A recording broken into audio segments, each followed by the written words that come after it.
So, you saw that Shroud finally dropped his new game Spectre Divide and want to try it out. Yet as you go to hit download, you immediately get cucked by a 6-hour download time and not enough hard drive space because you keep downloading Futanari onto your desktop.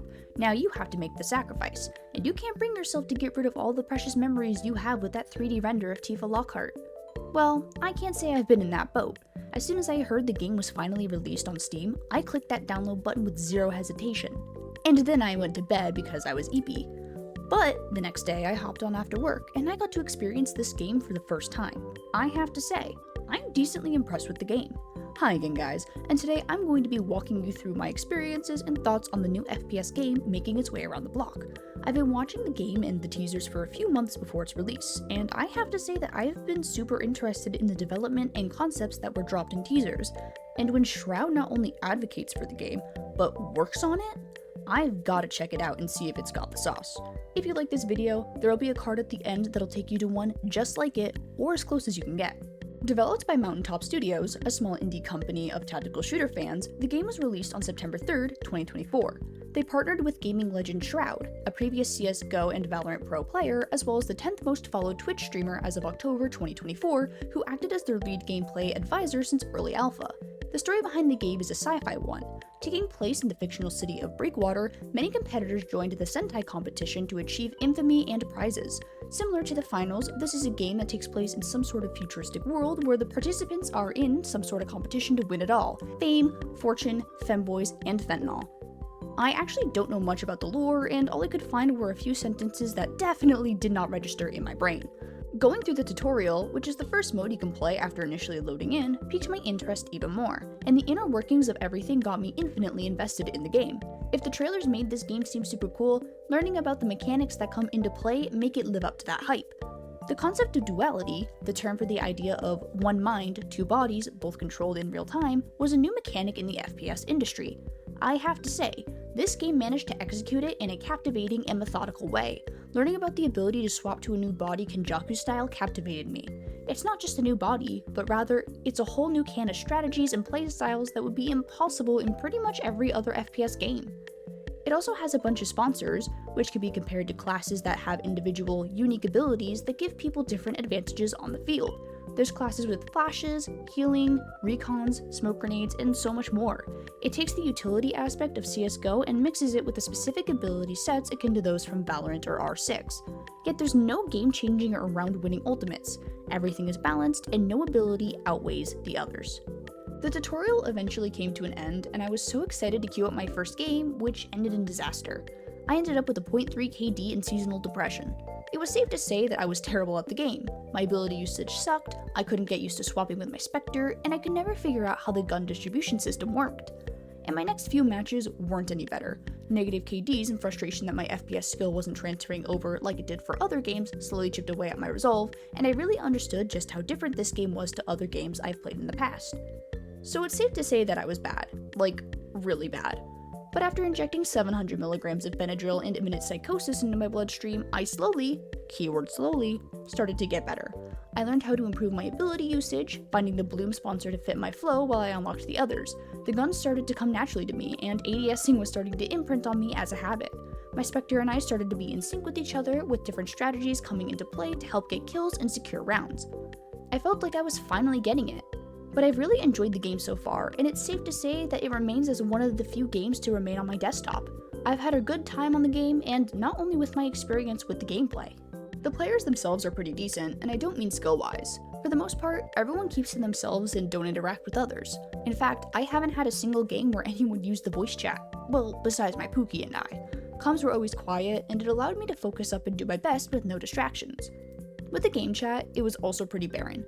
No one really typed in that, and I think I've only experienced about 10 or so different message logs, and all of them were on different sides of the spectrum. On one hand, some random and I were getting along well, joking about us both being bad at the game and laughing about our whiffs and mistakes. It was lighthearted and full of banter that made everything just a little bit better, especially because we got 7-0'd. On the other hand, I've been cursed out for having the aim of a stormtrooper overdosing on ketamine, like during week 1 of the game's release. Slurs were exchanged, and props to me because it wasn't on my end. But it was in a pub's lobby, which definitely made the hostile interaction unnecessary and unwarranted. Besides that, messages were scarce. No one wanted to talk to others, most likely playing the game to relax and enjoy their free time. Again, this is pubs. Not to mention, most of us were learning the game. Talking shit wasn't on our priority list. We wanted to experience this game on our own without sweating or stressing out, and minding our own business is the best way to go about it. But another thing I noticed about the player base was that there was, well, a significant lack of a player base. If this game is an absolute banger, why doesn't it have a large number of players? To answer that question, we have to understand a few fundamental parts: the creators, the advertising, and the targeted audience. Looking at the statistics of the game, Spectre Divide is a game that hasn't made it to the big leagues of gaming. It peaked with its launch, having just under 31,000 peak players on the day of its release. However, the player count hasn't increased since then. The count dropped below 10,000 on September 16th, and since then has had an average of around 9.5k players. From a statistical standpoint, the game isn't doing wonderfully. Compared to the top dogs of the FPS genre, it just doesn't compare. Overwatch, CSGO, R6, and Apex Legends are just some of the games that have owned the space for years and continue to push out large numbers of players daily. This lack of numbers could be because of the marketing that the game has undergone. The big games come from large companies that have put out other popular games in the past. Apex's Respawn's successor for the Titanfall franchise, CSGO's developers also created TF2, Dota 2, and Half-Life, just as some examples. These companies have advertisements that range over many types of platforms. Not only do they collaborate with other companies, but they also make sure to show a large social media presence. YouTube ads, websites, sponsors, all of these are examples of ways games have made their presence known, and unfortunately, also unable to forget. With advertising Spectre, there hasn't actually been a lot, especially in comparison to other big games. There's no ads for it on YouTube, which is one of the largest live streaming platforms and the largest video sharing platform, but it was advertised a bit on Twitch during its beta period. As for their social media presence, the game has a Twitter, YouTube, and TikTok account that occasionally posts videos or updates. However, a lot of those videos were clips of trailers, game updates, Twitch drop announcements, things like that. Compare that to other games which actively aim to interact and engage with their player base. Not only that, but other games post a lot, making sure that the community always has something posted up on their feed, which helps to keep relevance. Spectre has fallen short in that category. With Spectre having one of the biggest gaming legends in their corner, Shroud, a lot of marketing has gone through him. And by that, I mean the most marketing has gone through him.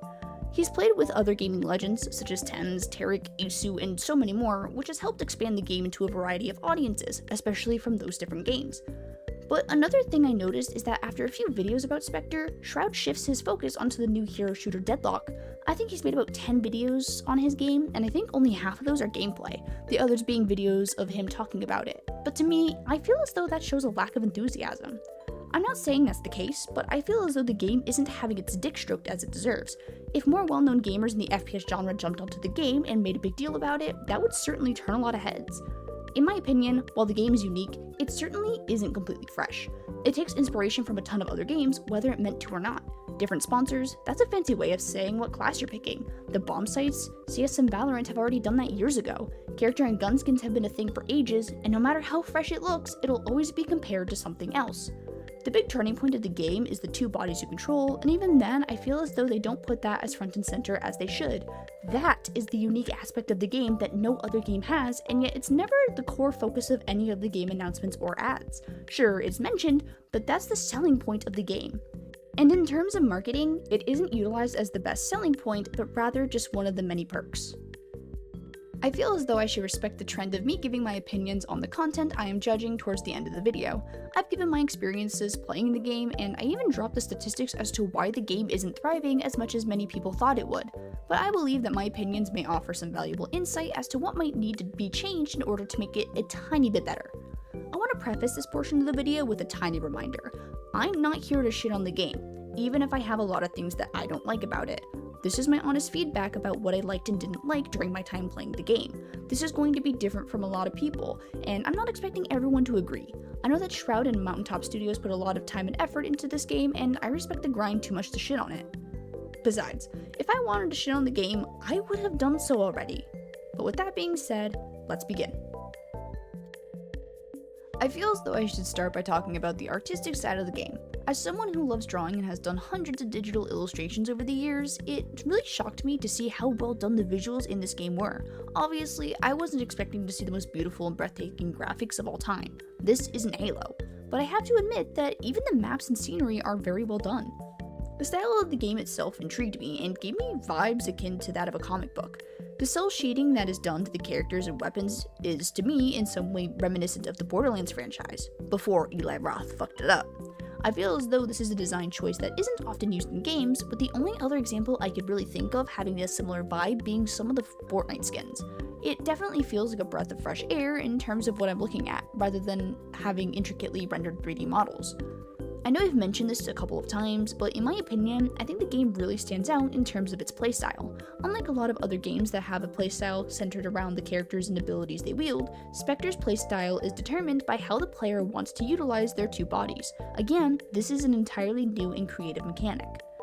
There's a ton of ways to utilize your Spectre as well. You can use it as a second life, place it on the opposite site as an anchor, use the Spectre to swing off its contact, flank the enemy while showing presence with your team, or gain intel about enemy positions utilizing the warnings that are given by your Spectre. These aren't even all of the things you can do with your Spectre, but the ones that I found are the most utilized. I feel as though another thing I should mention is that the maps feel entirely unique. When you have a game similar to Valorant and CS, sometimes the maps can feel similar to one another.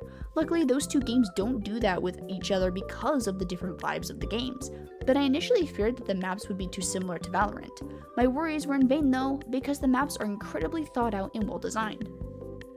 The cover that is given is extremely versatile and well done, and definitely allows for all 6 different bodies to be active on the field, even if it's not at the same time.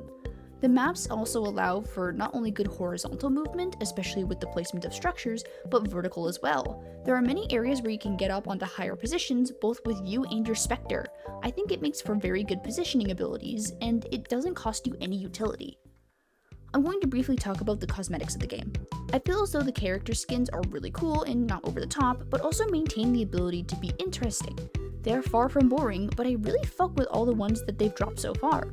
They don't go crazy, but there are still plenty of different designs that don't feel too over the top, nor are they pay to win/lose.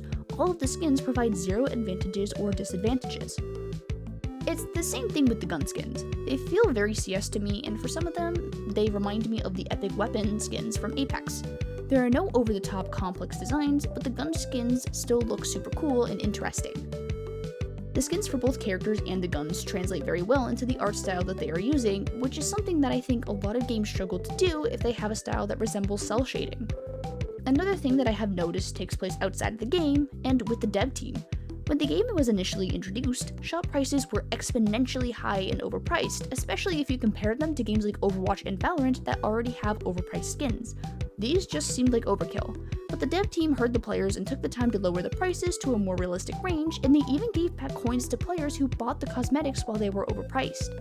I feel like that shows a lot of goodwill and faith that the company has, and a way to keep good relations with the player base.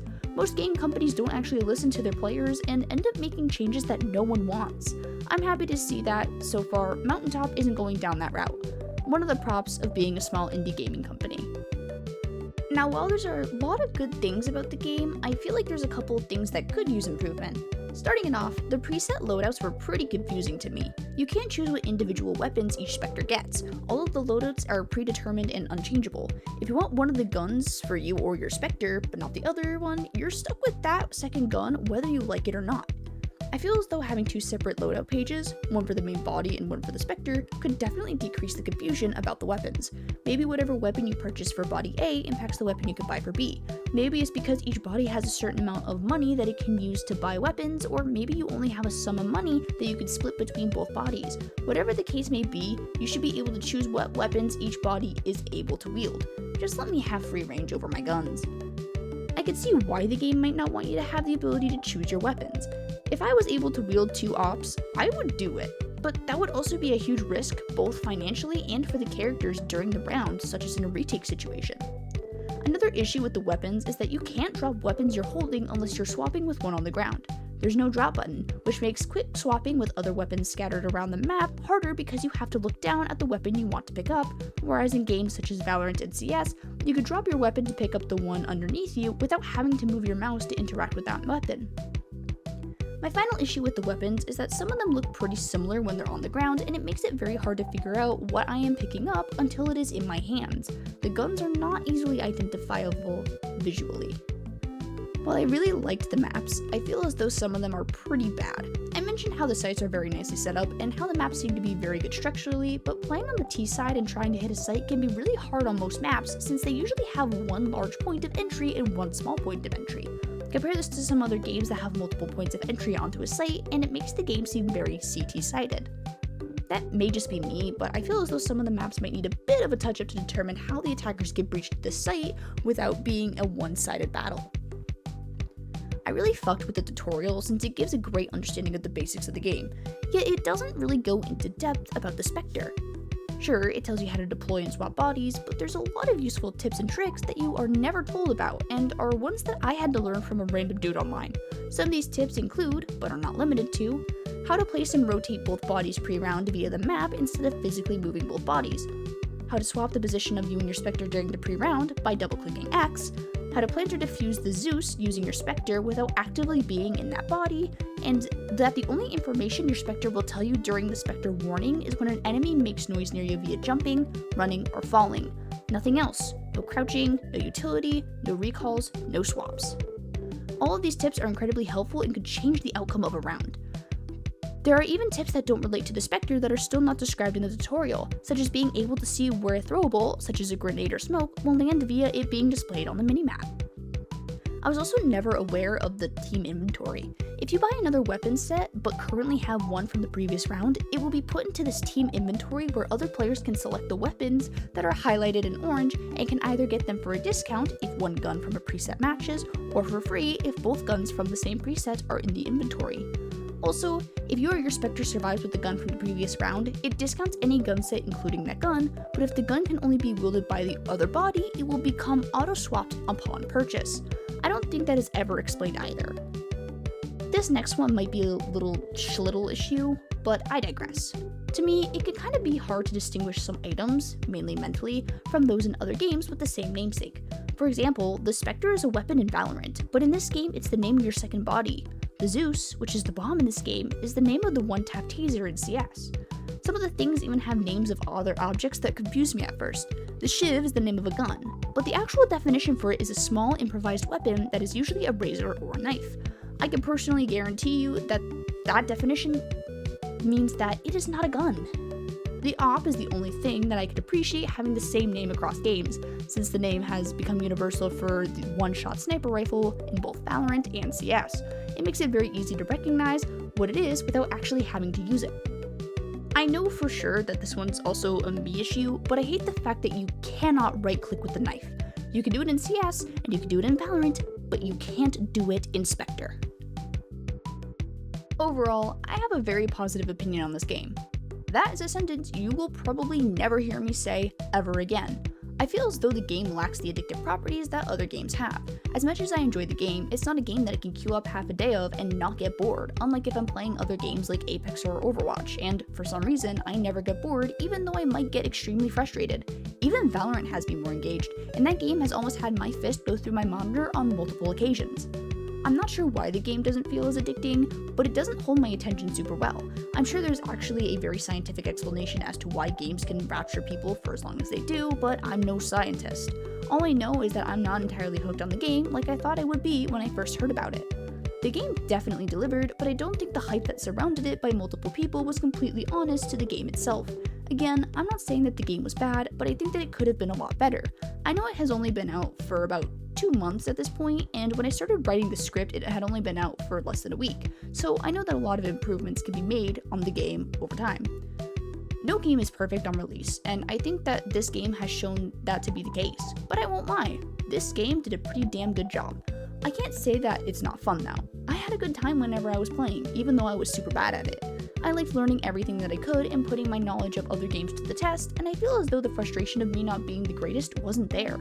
Spectre definitely gives me the vibe of a game that I would play if I wanted to relax in the afternoon and do nothing but hang out on a game. It's definitely a game that I can associate with me playing in a casual manner.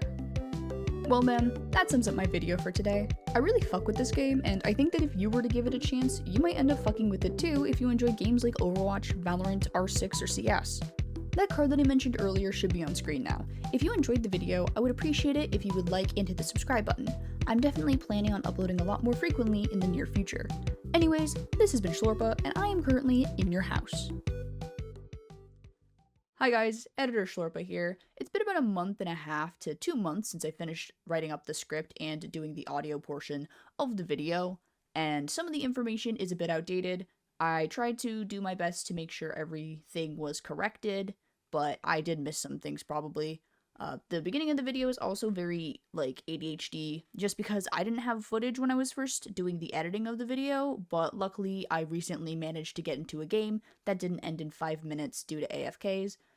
Obviously, my opinions of the game have changed over those couple months, but I'm not going to go through and redo that whole video. So, thanks for watching, I appreciate it. Have a great day.